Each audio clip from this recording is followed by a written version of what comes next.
Hey Eagle fans, it's EaglefanKarl. This is going to be my reaction video to that great win we had Sunday against the Chargers. I wanted to wait until last night's game was over so we knew exactly where we stood as it related to the NFC East. And after last night, we know now that the Eagles are all alone in first place at the top of the division. All our division rivals lost this past weekend, so we don't even have to worry about ties or anything like that. We are all by ourselves at 3-1 at the top. And for that matter, we're tied for the top of the conference at 3-1. So there's nobody in the conference that has a better record than us. So right now the Eagles are in the driver's seat. Granted, we're only a quarter of the way through the season, but we are in a lot better position than I thought we were going to be at the beginning of the season when we got to this point. But let's go ahead and break the game down, see exactly where we were. I've got to say this. First of all, thrilled that I got my prediction wrong. And this is the first one that I got wrong of the Eagles game, so I'm thrilled that it happened when I predicted they'd lose and they actually won. So that's great. But it really sort of surprised me the way the Eagles played in this game. And a lot of that had to do with the fact that I just assumed that they were going to be like any NFL team, which I think was going to have a natural letdown in this kind of a game. And I think that has to do with the fact that generally average teams lose that game yesterday.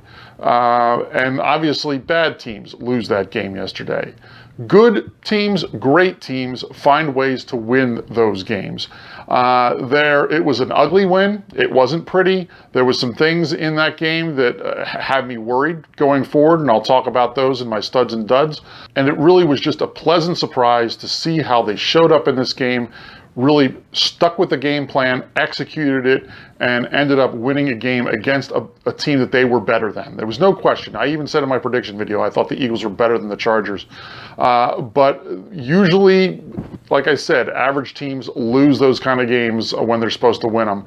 And the Eagles were up to the challenge. And I think we really need to take a look at them in relation to the NFC, especially the NFC East. I think the Eagles now, not just because they're in first place, but looking at the other teams in the division, I really think the Eagles are probably at the top in terms of the team that I would think probably has the best chance of winning the division right now. And that's not just because of the records, it's because of the way I've seen these teams play over the first 4 weeks of the season.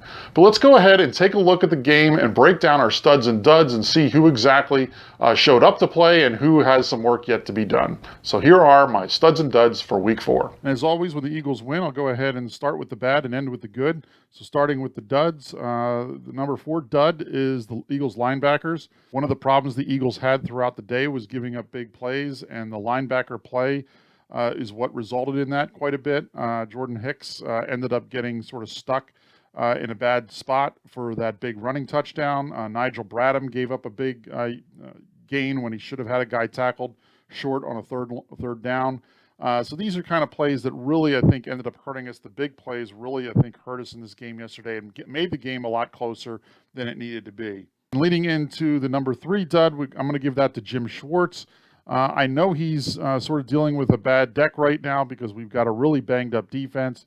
But really, the problem I have with him is sort of just generally his defensive philosophy, I think, even regardless of injuries, is he refuses to play his cornerbacks up on wide receivers. He refuses to blitz, and it just allows good quarterbacks like Phillip Rivers too much time to complete a lot of those passes.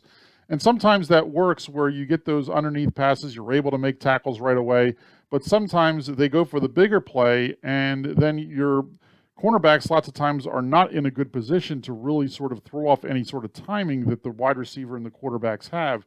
So I'd prefer to see him blitzing a little more. I'd prefer to see him have the cornerbacks playing up some. And I think that was another problem that we had yesterday in giving up some of the plays we did on our defense. Another part of giving up big plays on defense ended up being Rasul Douglas. And I've been singing his praises the last few games. I really think he played well against the Chiefs and Giants. But yesterday, he had a bad day, to say the least. He got turned around a lot of balls. One thing I heard experts say about him, and it certainly was true yesterday, is he just does not have the makeup speed when he makes a misread. And you saw that lots of times yesterday where the receiver juked him out and made it look like he was going to go one direction and then cut in the other way. and Douglas was never able to recuperate from biting on that fake. And it just goes to show, unfortunately, what some of his shortcomings are as an NFL cornerback. He's not meant to be a starter. I think somewhere down the road, I think he'll probably be a decent nickel cornerback.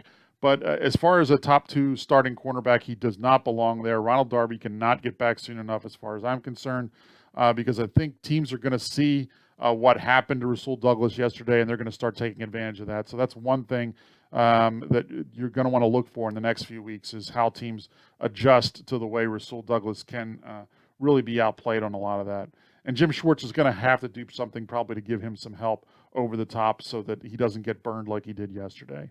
For my number 1 dud, though, I'm going to go to the offensive side of the football and go to Torrey Smith, who I just thought had a horrible game. The offense was humming yesterday, and he was the one sort of fly in the ointment. He had 1 reception for 9 yards. That came late in the game. And the Eagles, there was a play that he had that the ball hit him. He was going in perfect stride. Carson Wentz couldn't have put the ball in a better place, and he just dropped it. And Torrey Smith has been a disappointment this year as a whole, but especially yesterday, I think he was a big disappointment. And he's going to have to get things turned around. It's like he took a page out of last year's playbook in terms of how poorly the wide receivers played. Let's go ahead, though, and move on to our studs and the good things that happened yesterday. And whenever the team wins and the quarterback doesn't commit any turnovers, quarterback's going to be on my studs list regardless of how impressive his numbers are. And his numbers were okay yesterday. They weren't anything fantastic. But the number 1 statistic in terms of yesterday was no turnovers. And that was not something you could say about the Chargers quarterback. He fumbled the ball early. That led to an early touchdown. That was the only turnover in the whole game. But yet it spotted us those 7 points early on.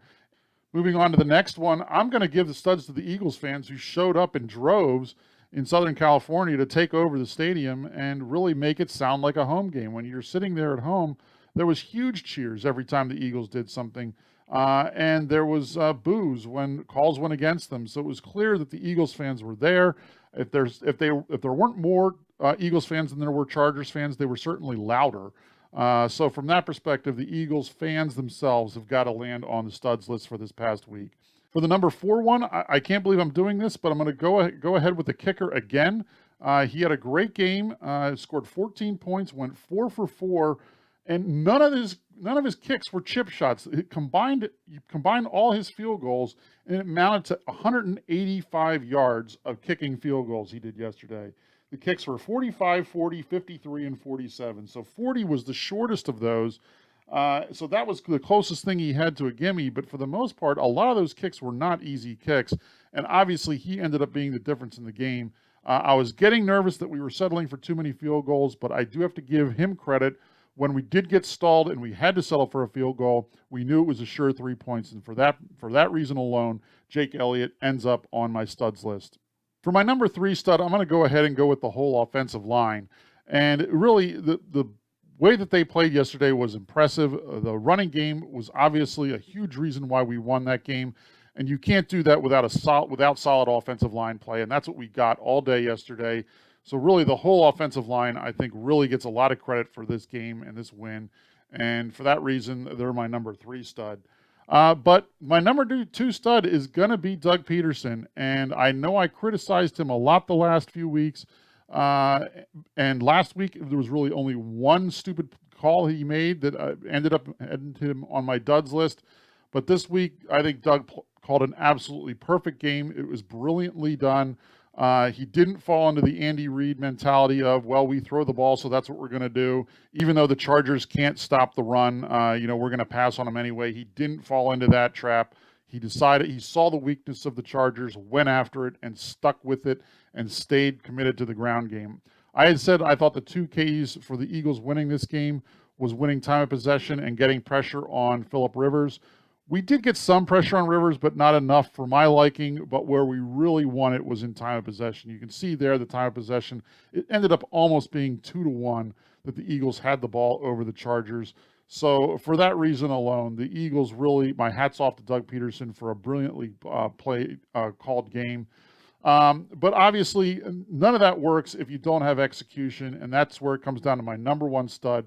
You've got to give it for LeGarrette Blount. He had a tremendous game yesterday, 16 carries, 136 yards, and he's the one that ended up putting the exclamation point on that big drive at the end of the game. So you really have to give him credit. He played like he was, a man on a mission, determined to show the doubters that he still could have big games, and he clearly showed that he could do that. And for that reason, LeGarrette Blount, you're my number one stud of the week. There you have it. Those are my studs and duds from week 4. I do want to talk a little bit about something else. As you saw, the top 3 studs that I had for the week all related to how well our running game was working. And I do want to talk about the drive that impressed me the most from Sunday's game, and that was the last drive of the game. It didn't even result in points, but the way that drive was put together was amazing, I thought. Set the stage, 6 minutes and 44 seconds left in the game. The Chargers had just scored a touchdown to get the game down to 2 points. We get the ball, and in probably last year's team, we go 3 and out. Maybe we get 1 first down, have to punt back, and we have to give the ball over to Rivers and potentially see him take the ball down the field. But that's not what happened in this game. And really, I just love the way that the series worked out. All in all, in that drive, there were 3 passes versus 8 runs. Like I said, ate up 6 minutes and 44 seconds of clock time to end the game, and really was impressive. And I think hats off to the Eagles for a great win, a quality win, and I think a win that really establishes them, like I said, as the front runner for the NFC East. But let me know what you think. Leave your comments below. Do you think I'm being too harsh on guys like Rasul Douglas or Torrey Smith? Or am I giving Doug Peterson too much of a pass because of prior mistakes that he made, even though he played and called a pretty good game on Sunday? Leave your comments below. Let me know what you think. I'll go ahead and check in this coming weekend with my prediction for the Cardinals game. Until then, fly Eagles fly.